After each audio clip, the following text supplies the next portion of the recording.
Hi, my name is Rachel White. I am a JFK assassination researcher, and this is video 2, part 2 of my Lambchop videos.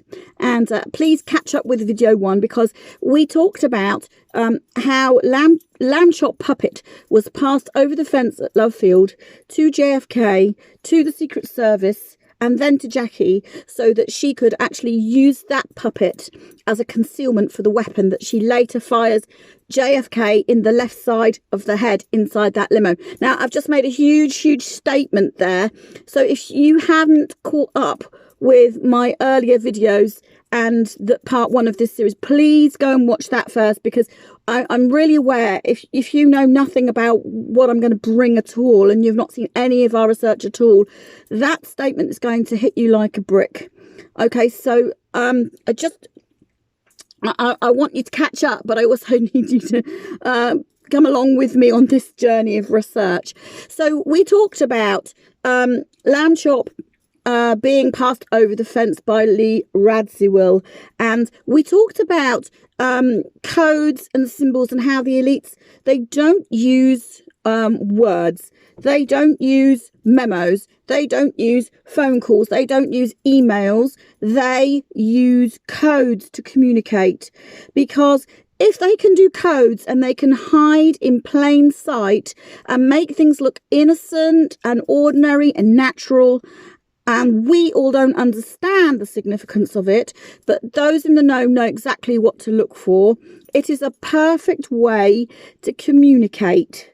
And we certainly believe now that Lambchop was not just a concealer of a weapon in that car, did a very good job, because if you're concealing a weapon, obviously no witnesses can say, well, I saw a weapon in the car, I saw this, and I saw. There's no evidence to suggest then, if nobody's seen the weapon because it was concealed, that there was a weapon. But we certainly know, as I've explained in my previous video, that Lambchop existed and was used for that purpose. So I'm gonna I've printed off some more pictures. I just want to talk through. I'm just going to keep going, and we're going to talk through a little bit about Lee Radziwill and Lovefield a little bit more, because I really want to explore this lady. So the first thing I want to bring to our attention is this picture here. Now, if you watch the footage when this JFK and Jackie arrive at Lovefield, this lady here is kind of part of the entourage of VIPs, meet and greet. Jackie goes to the whole line of people shaking their hands, receives the red roses bouquet, and this lady is really very prominent. Now, thanks to, again, the diligent research of Marcia Johnson, we've come to understand that this lady is very possibly Jack Ruby's sister. Now, that is important, because we've got to remember that Jack Ruby was the groundsman for this hit. He knew all the players and all the angles and roped in many individuals to play a part, to do a task, not to ask any questions, to walk away and to just do their thing, and it all kind of was fitting together. He was a master networker. He knew all the players and all the angles. So it perfectly stands to reason that he's going to use his own people in his own family for his own purposes. Who knows what she actually knew? He may have just told her to be there with her red hat on as a symbol. Because remember, people on the ground are using code. So the red flowers and the red hat is, again, we are go. We are here. Let's do this. This is the go. This is a go. And we know that Jackie wearing that pink hat is also a symbol of go. And she walks into the Fort Worth breakfast wearing the hat. All eyes are pinned on her. She makes an entrance into that Fort Worth breakfast like some kind of queen. And mention is made of the hat as she walks literally down the aisle to her place at the table, because the narrative has been set and people at home who are in the know, the conspirators that are going to be part of the hit team on the ground, people that are pulling it together, have been told to put the TV on. They've been told, listen, see what Jackie is wearing. If she's wearing the hat, the hit's a go. If she's not wearing the hat, abort, abort, abort. They're looking for it. But of course, everybody else in TV land hasn't got a clue. It looks normal, doesn't it? You wouldn't think of it. You wouldn't think of it. But like I explained in my first video, they're using the media to communicate. They're using the media all of the time. And let me just say that after 57 years, they've perfected the art of using the media big time. Big time. So many people have said to me, how in the world could it possibly be Lee Radziwill at Lovefield? How? Because she was married to Prince Stanislav. She was married to Stas Radziwill, and they lived in Buckingham Place, which is very close to Buckingham Palace, London. So how would she be in London and at Lovefield? See, the two things don't fit. Now, from my understanding and my research, I believe we've been sold, again, a media cover story on this. And I'm going to explain to you the timeline of what it would have taken for Lee Radziwill to have actually come to America and to be with Jackie. So Lee tells us, or the media have told us, that Lee Radziwill has told us that she heard of the assassination in London. She got on a plane immediately and she came to the White House, and she got there and she put a note of sympathy underneath Jackie's pillow, because Jackie went from Andrews Air Force Base when the casket was unloaded, and then they went to Bethesda to do the autopsy, and then they were there most of the night doing that autopsy, which is a whole nother thing. Then after the autopsy was completed, they put JFK into another casket, actually, and they took that casket to the rotunda and put him in the rotunda. He laid in state for 1 day. So by the time they had completed all of those things, it was at least 5:30 a.m, 6 o'clock before Jackie is going back to the White House. So let's think about Lee in London. If she'd have been in London, well, because of the time difference, we've got a 6-hour time difference between London and Washington, D.C. So the UK is six hours ahead in this time zone. Okay, because we're running on GMT, Greenwich Mean Time. We're 6 hours ahead, and Washington, D.C. is in CST, Central Standard Time. So the UK found out that JFK had been shot at the time that Walter Cronkite announced that on the TV was 1:38 p.m. USA time. Our time in the UK would have been 6:30 p.m. evening. All right.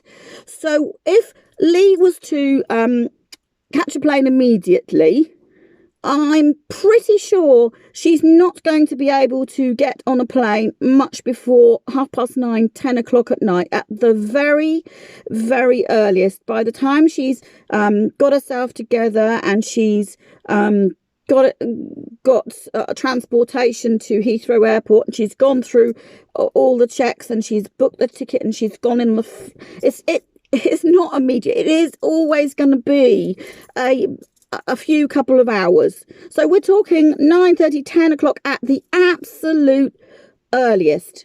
The flight is 8 hours.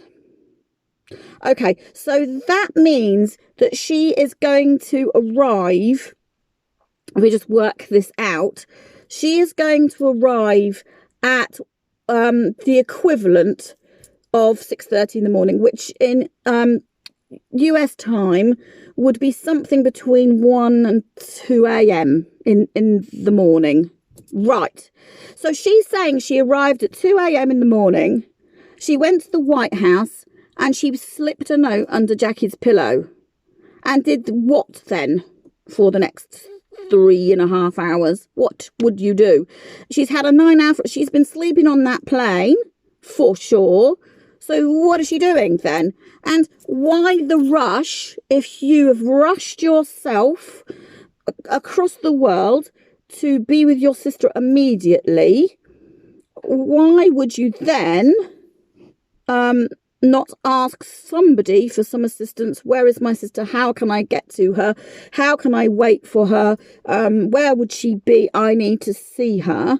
Do you see what I mean? You're not just going to cross half a transatlantic flight to put a note under somebody's pillow and hope that they're going to find you when they walk through the door at whatever time you don't know. How would you know that? And the husband, Stas Radziwill, says that he came the next day. Well, let's suppose he came on the earliest flight possible. So maybe 8 o'clock in the morning, 10 o'clock in the morning, something like that. That means that he's there at the equivalent then, when we've worked out the time zones, he's there somewhere around 2 p.m. in the afternoon, USA time. Okay, so we've had the whole morning. Jackie's been up all night. They sedated her. She's gone to sleep. Why would Lee not wait until the next day to come with her husband? And what pressing business has anybody got to sort out on a Friday evening after 6:30 that, had to be done that evening and he couldn't come out with her there and then at 10 o'clock in the evening? I mean, they had children, yes, but these people employ housekeepers, nannies, all sorts of people, and they're very, very used to leaving their children lots and at short notice. These people serve them, they pay them. There's no problem with just saying, we're up in sticks and we're going now. So why did Stas wait just,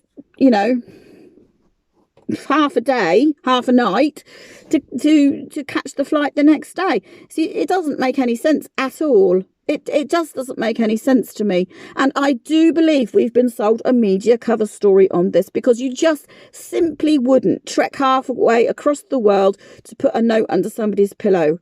And what are the White House doing, letting a woman in the middle of the night? I mean, you can't just rock up to the White House and say, oh, I'm coming in.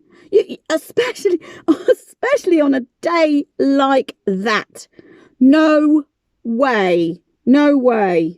It just seems completely non-feasible to me. Even if she had somehow managed to phone and get a message through, or somehow to Jackie and Jackie had gone, that's okay. It just doesn't fit right with me at all. And it feels like we have been sold a story. And I'm going to show you now how I absolutely categorically know that we have.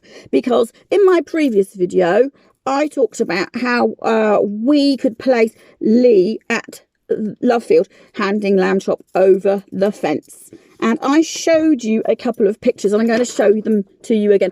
Here is the picture of the woman at Lovefield who we feel very, very strongly is Lee Radziwill, Jackie's sister. And if I can just show you this picture.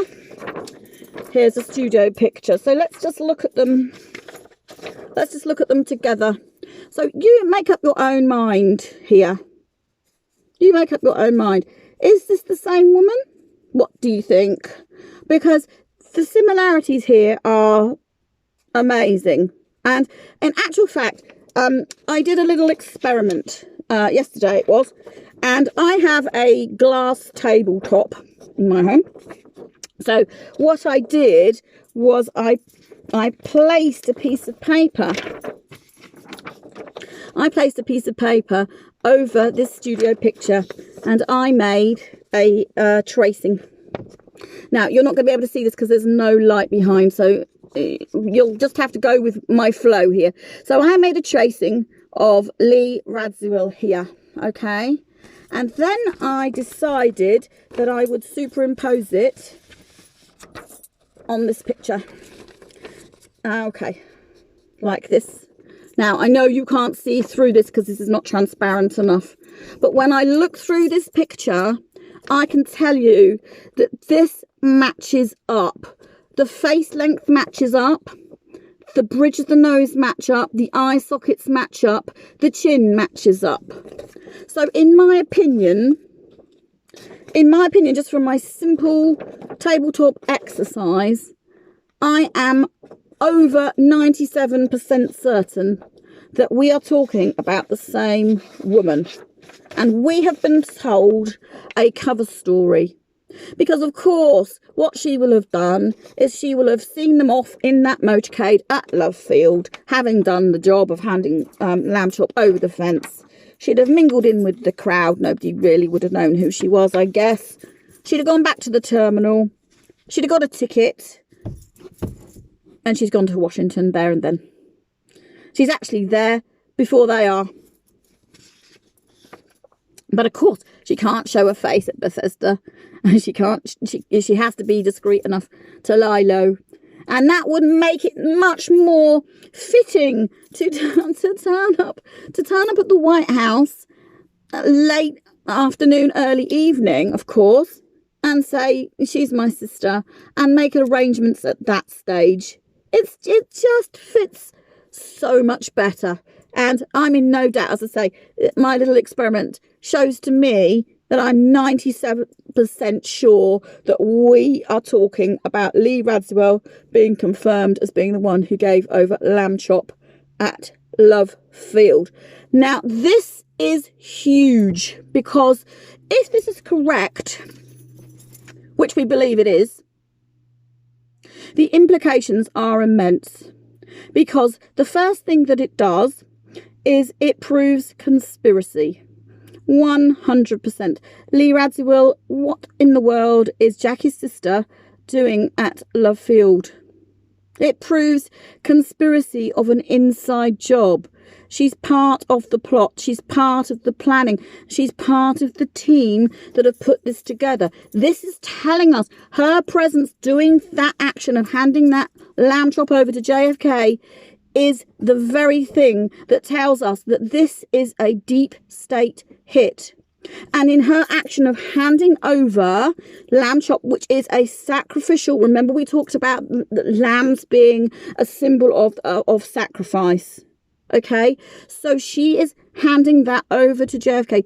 In the elite's crazy warped minds, his tacit acceptance of that Lambchop, unfortunately, means that he has acquiesced to his own sacrifice.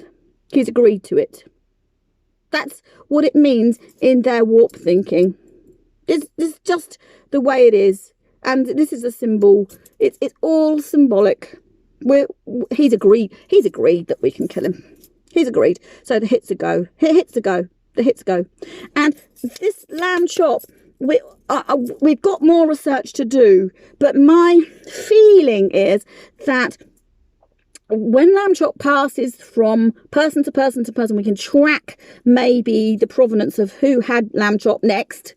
It feels to me very, very much like every time there's a handover of this puppet, it's confirmation. The hits a go, the hits a go, the hits a go. It's a way of communicating the hits a go, the hits a go. So when I talked about Lambchop being handed over by Caroline Kennedy up the stairs of the aeroplane as Jackie descended on the 17th of October when she came home from Aristotle Onassis's yacht, that was the deep state communicating with each other and to Jackie, we are ready for the hit. And her acceptance and holding it, coming down the stairs and being photographed, filmed doing that, was her saying, I am ready for the hit. And it's all there in plain sight. The only problem is that, of course, us innocents, we don't understand the significance. It's taken us 57 years to get there. We're 57 years behind. This is what they rely on, our innocence and they perceive us as stupid. Okay, so I want to talk a little bit more about Lee Radziwill as well, because she's done some other things. And we talked about Jackie and Lee being CIA recruits together. Now, my understanding is that in the early 50s, they went for a summer vacation together before they were both married and had the children. And they certainly went to France and they went around Europe. My understanding, though, is that that was CIA business. That was their training camp. That was their training summer. They were in it together. Being trained, being recruited in, understanding how plots work, understanding how the machinations of the deep state work, how coups work, how nations can be overthrown. They are in deep. And the whole of Lee's life and Jackie's life, really, in the public eye, it looks so innocent and cutesy and mothers of children. That's a sham. These ladies are CIA trained, and very, very likely that Lee is a trained killer as well as Jackie. So there's deception, and there's deception. Here is Lee Radziwill. Here's Lee Radziwill. Now, I want to just show you another picture. This lady. Do you know who this lady is? This is Caroline Kennedy. Do you think she looks like Jackie or Lee Radziwill? Lee Radziwill was born Caroline Lee Bouvier. It's no coincidence that Caroline is called Caroline. Are they auntie and niece, or are they biological mother and daughter? Now you decide. You decide. How can a woman look more like her auntie than her own mother? Just have a think about that, because I've got no proof. I've got no evidence other than to present these photos to you. I'm not able to get a DNA test. They're never going to admit to it anyway.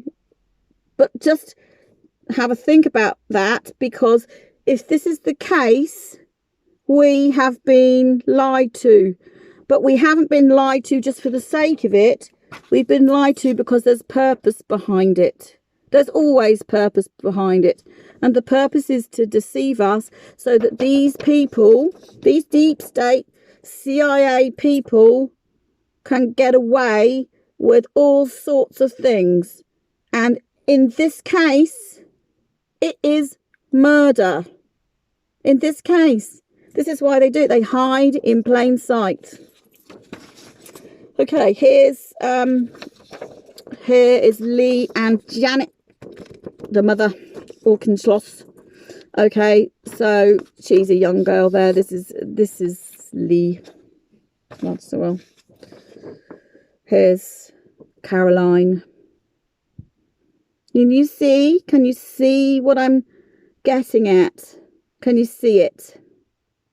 We have been deceived, and these people deceive and deceive and deceive and deceive. They're so good at it, because all they need to do is put it out there in the media, on the magazines, on the TV, again and again and again and again, until we get it in our heads the way in which they want us to have it. That's called brainwashing.